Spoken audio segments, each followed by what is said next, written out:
नमस्कार दोस्तों, target with PS Parihar channel में आपका स्वागत है। सुबह की इस वीडियो में ऐसी सूचनाएं होती हैं जो विभिन्न समाचार पत्रों पर छाई हुई होती हैं और विद्यार्थियों के लिए आवश्यक होती हैं। तो आइए शुरू करते हैं और देख लेते हैं कि आज के समाचार पत्रों में ऐसी कौन कौन सी सूचनाएं हैं। तो वीडियो को जल्दी से लाइक कर दें, शेयर कर दें। जिन छात्रों ने चैनल को अभी भी सब्सक्राइब ना किया हो जल्दी से सब्सक्राइब कर लें ताकि आप लोगों को भी इसी तरीके के ऑथेंटिक अपडेट सबसे पहले मिलती रहे। आगे बढ़ने से पहले एक और सूचना कि अगर आप लोग उत्तर प्रदेश अधीनस्थ सेवा चयन आयोग की परीक्षा पीईटी की तैयारी कर रहे हैं तो एग्जामपुर यूट्यूब चैनल पर संजीवनी बैच लॉन्च हो गया है। 60 दिन का ये कोर्स है और जिसमें आपको पीडीएफ फाइल मिलेगी। डेली 8 घंटे की क्लासेस चलेंगी, डाउट सेशन भी होगा और ये सभी क्लासेस जितनी भी कक्षाएं हैं यूपी पीईटी की वो एग्जामपुर के ऑफिशियल ऐप पर चलेंगी, जिसकी लिंक मैंने डिस्क्रिप्शन बॉक्स में दे दी है, वहां से आप लोग इसे डाउनलोड कर सकते हैं। चलिए शुरू करते हैं आज की सूचना को। आज की सबसे पहले सूचना यूपीटीईटी नोटिफिकेशन की। यूपीटीईटी के बारे में आज के समाचार पत्रों में तो काफी सारी सूचनाएं हैं, लेकिन विज्ञापन की तिथि के बारे में कुछ भी नहीं बताया गया कि आखिरकार इसका विज्ञापन कब आएगा। ज्यादातर जो सूचनाएं हैं वो केवल आजीवन वैधता को लेकर के दी गई हैं। 2 दिन पहले मुख्यमंत्री ने एक बैठक में यूपीटीईटी कि जो आजीवन वैधता होती है उसको मंजूरी दे दी और उसी के साथ में डीएलएड के नोटिफिकेशन के लिए मंजूरी दे दी। लेकिन यूपीटीईटी के बारे में अधिकारी भी खामोश है, मंत्री भी खामोश है और सरकार भी खामोश है। यहाँ पर लिखा हुआ है अब यूपीटीईटी 2020 की आवेदन का इंतजार। उत्तर प्रदेश शिक्षक पात्रता परीक्षा 2020 का आवेदन अब शुरू होने का इंतजार है। वजह शासन ने यूपीटीईटी के प्रमाण पत्र को आजीवन मान्य कर दिया है, लेकिन नए विज्ञापन के संबंध में अभी निर्देश नहीं दिया है। ज्ञात हो कि कोरोना संकट की वजह से परीक्षा संस्थान ने 11 मई को विज्ञापन जारी नहीं किया था। यूपीटीईटी प्रक्रिया शुरू कराने के लिए शासन के अनुमोदन का इंतजार है। बेसिक शिक्षा विभाग ने 15 मार्च को यूपीटीईटी 2020 के आयोजन की समय सारणी तय करते हुए शासनादेश जारी किया था। इसके लिए 11 मई को विज्ञापन प्रकाशित करने व ऑनलाइन आवेदन के लिए रजिस्ट्रेशन 18 मई की दोपहर से शुरू होकर के अंतिम तारीख 1 जून तक की गई थी। उस समय कोरोना का संक्रमण बढ़ने से कोरोना कर्फ्यू की समय सीमा निरंतर बढ़ रही थी, उससे विज्ञापन स्थगित कर दिया गया। शासन ने बुधवार को मुख्यमंत्री के निर्देश पर यूपीटीईटी के प्रमाण पत्र को आजीवन मान्य करने का आदेश जारी कर दिया है और यूपीटीईटी 2020 की विज्ञापन व आवेदन लेने की प्रक्रिया पर चुप्पी साध रखी है। नए अभ्यर्थी इसका इंतजार कर रहे हैं। सरकार जानबूझ करके यूपीटीईटी को लेट कर रही है कि यूपीटीईटी हो जाएगी तो विद्यार्थी तुरंत शिक्षक भर्ती की मांग करेंगे और यूपीटीईटी को अगर लेट कर दिया जाएगा तो इस साल केवल यूपीटीईटी ही हो पाएगा और सरकार ये कहेगी कि हमारी जो अगली सरकार आएगी हम उसमें 97,000 नई शिक्षक भर्ती लॉन्च करेंगे। अगर सरकार सब कुछ इसी साल दे देगी तो आपको ललचाएगी कैसे और वादे कैसे करेगी। ऐसा लगता है कि यूपीटीईटी को जानबूझ करके लेट किया जा रहा है। अगली सूचना है उत्तर प्रदेश लोक सेवा आयोग की राजकीय आश्रम पद्धति इंटर कॉलेजों में प्रवक्ताओं की कमी।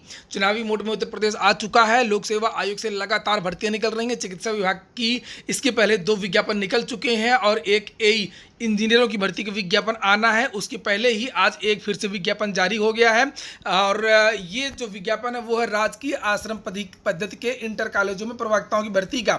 लिखा है उत्तर प्रदेश लोक सेवा आयोग प्रदेश के राजकीय आश्रम पद्धति इंटर कॉलेजों में प्रवक्ताओं की भर्ती कर रहा है। आयोग ने 124 पदों का संक्षिप्त विज्ञापन जारी कर दिया है, जबकि विस्तृत विज्ञापन शुक्रवार को घोषित हो जाएगा, यानी कि आज। उसी के साथ ऑनलाइन आवेदन भी शुरू हो जाएंगे। आवेदन करने की अंतिम तिथि 19 जुलाई रखी गई है। अभ्यर्थी वेबसाइट पर विस्तृत विज्ञापन देख सकते हैं। अभ्यर्थियों के ऑफलाइन आवेदन स्वीकार नहीं होंगे। यूपीपीएससी ने राजकीय आश्रम पद्धति इंटर कॉलेज परीक्षा 2021 के तहत आवेदन मांगा है। आयोग की वेबसाइट पर उसका विस्तृत विज्ञापन शुक्रवार को जारी हो जाएगा। रिक्तियों की संख्या घट बढ़ सकती है अभी और भी घटती तो बहुत कम है, बढ़ने की संभावना ज़्यादा होती है। आवेदक की आयु 1 जुलाई 2021 को 21 वर्ष पूरी होनी चाहिए और ज़्यादा से ज़्यादा 40 वर्ष, जैसा कि उत्तर प्रदेश में होता है। ओबीसी एससी एसटी को आयु में छूट भी दी जाती है।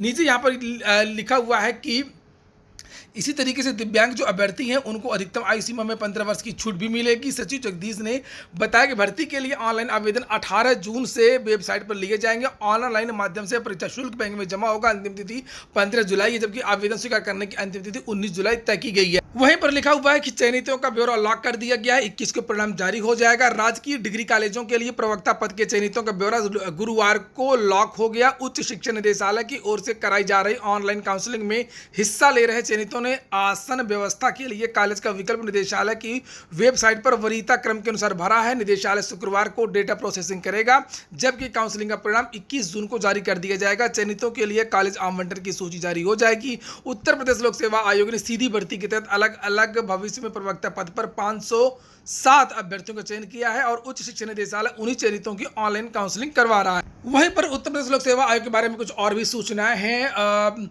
लिखा है चिकित्सीय व्यवस्था दुरुस्त करने पर यूपीपीएससी का जोर और फिर से पटरी पर आ चुका है उत्तर प्रदेश लोक सेवा आयोग। लिखा है उत्तर प्रदेश लोक सेवा आयोग में स्थगित साक्षात्कार का दौर शुरू होने वाला है। सीधी भर्ती के तहत अलग अलग पदों पर आवेदन करने वाले अभ्यर्थियों का साक्षात्कार 1 जुलाई से शुरू होगा। यूपीपीएससी का जोर सूबे की चिकित्सा व्यवस्था दुरुस्त करने पर है और यही कारण है कि साक्षात्कार के लिए आचार्य आर्थो, आचार्य सर्जरी, आचार्य न्यूरो सर्जरी व सामान्य सर्जरी सहित विभिन्न रोगों को दूर करने वाले चिकित्सकों की भर्ती के लिए अभ्यर्थियों को साक्षात्कार के लिए बुलाया जाएगा।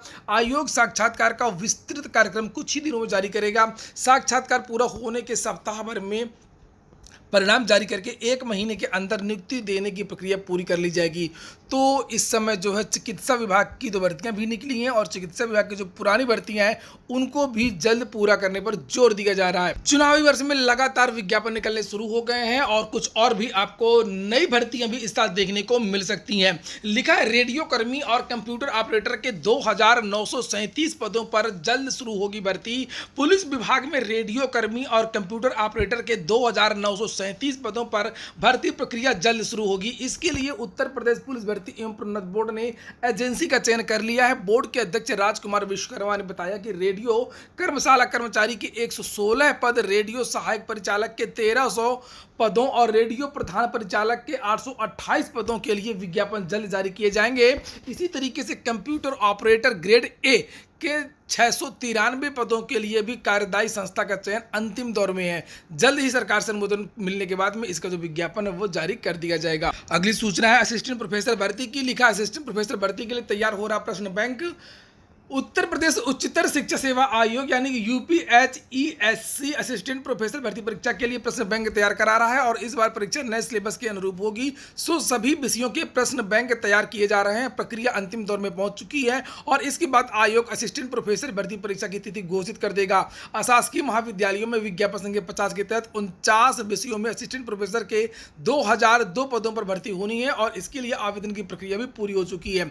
वहीं पर लिखा प्रतीक्षा सूची वालों से 29 तक मांगे गए हैं अभिलेख। उच्चतर शिक्षा सेवा आयोग ने विज्ञापन संख्या 47 के तहत असिस्टेंट प्रोफेसर के पदों पर प्रतीक्षा सूची में औपबंधिक रूप से चयनित अभ्यर्थियों से 28 जून तक अभिलेख मांगे हैं। अभिलेख सत्यापन के लिए यह अंतिम अवसर है।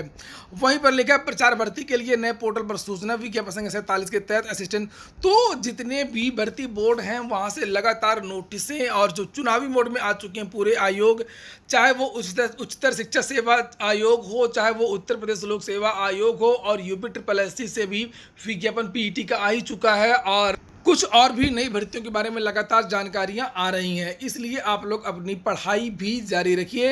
लिखा है दरोगा बनने के लिए 15 लाख अभ्यर्थियों ने कर दिया है आवेदन। 2.5 माह तक चली है आवेदन की प्रक्रिया और सबसे बड़ी बात यह है कि विद्यार्थी अब किसी मुगालते में ना रहें। अब नहीं बढ़ेगा समय, अब लास्ट डेट दरोगा भर्ती की नहीं बढ़ने वाली है। और इस समाचार पत्र में भी जो रेडियो कर्मी और कंप्यूटर ऑपरेटर की भर्ती आनी है उसके बारे में जानकारी यहाँ पर दी गई है। कल के इस समाचार पत्रों में जानकारी दी गई है कि यूपीएसआई का जो एग्जाम है वो अक्टूबर के महीने में हो सकता है। और वहीं पर बोर्ड परीक्षाओं के बारे में भी कुछ जानकारियां हैं। जैसे यहाँ पर लिखा हुआ है कि यूपी बोर्ड में प्रारूप बन चुका, किस तरीके से विद्यार्थियों को प्रमोट किया जाएगा।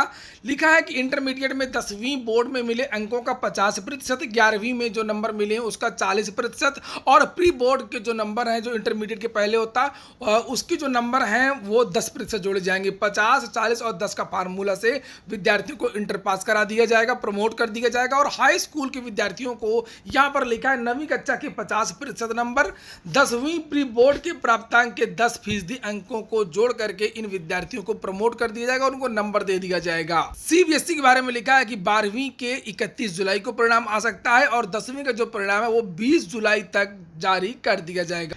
कुछ करंट अफेयर की सूचनाएं हैं। जैसे माइक्रोसॉफ्ट के सीईओ के साथ साथ चेयरमैन भी बन गए सत्यम नडेला, जो भारतीय मूल के हैं। लिखा बिल गेट्स के पद पर सत्यम नडेला। वर्ष 2014 में सत्या नडेला माइक्रोसॉफ्ट के 38 वर्षों के इतिहास में तीसरे मुख्य कार्यकारी अधिकारी सीईओ बने हैं। बता दें कि उनसे पहले यह पद केवल स्टीव बामर और कंपनी के संस्थापक बिल गेट्स के पास था। आपको बता दें कि सत्यम नडेला वाशिंगटन में रहते हैं, हैदराबाद के रहने वाले हैं और कुछ भर्तियां भी निकली हैं, इन्हें भी आप लोग देख सकते हैं। जैसे यहाँ पर लिखा है शिक्षकों के विभिन्न पदों पर तुरंत करें अप्लाई।